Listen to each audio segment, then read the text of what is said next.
என்ன மச்சான் நீ ஸ்கூலுக்கு வரலையா? ஒண்ணு இல்ல மச்சான், குடும்பத்துல ஒரே கஷ்டமா இருந்துச்சு, அதான் எல்லாரும் ஜோசியரை பார்க்க போயிட்டோம். நீங்க பாக்குற ஜோசியர் தான் ஊர்லயே இல்லையா? அவர் பாக்குறது சரியில்லை மச்சான், அதனால வேற ஜோசியர் மாத்திட்டோம். மச்சான் சிலருக்கு தொடர்ந்து கஷ்டம் வந்தா ஜோசியரை மாத்துறாங்க, அப்புறம் குடியிருக்க வீட்டை மாத்துறாங்க, அப்புறம் கும்பிடுற சாமியை மாத்துறாங்க. சரி, ஆனா கடைசி வரைக்கும் தன்னை மாத்தணுங்கிற எண்ணம் மட்டும் ஏன் வர மாட்டேங்குது? மச்சான் ஜோசியர் சொல்றது தானே கேட்க முடியும்.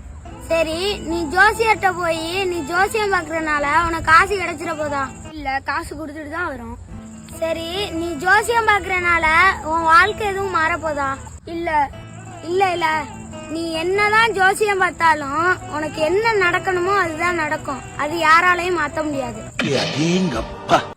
ஒரு நம்பிக்கை தான் மச்சான். மச்சான் நம்பிக்கை இருக்கலாம், ஆனா ரொம்ப நம்பிக்கை இருக்க கூடாது. அதனால ஜோசியரை மாத்துறது, வீட்டை மாத்துறது, சாமியை மாத்துறதுக்கு பதிலா ஒன்னையே நீ மாத்திக்க, உன் வாழ்க்கை நல்லா இருக்கும். சரி மச்சான், என்னடா மாத்திக்கிறேன் மச்சான், ஆனா மண்டையில உரைக்கிற மாதிரி சொன்ன மச்சான்.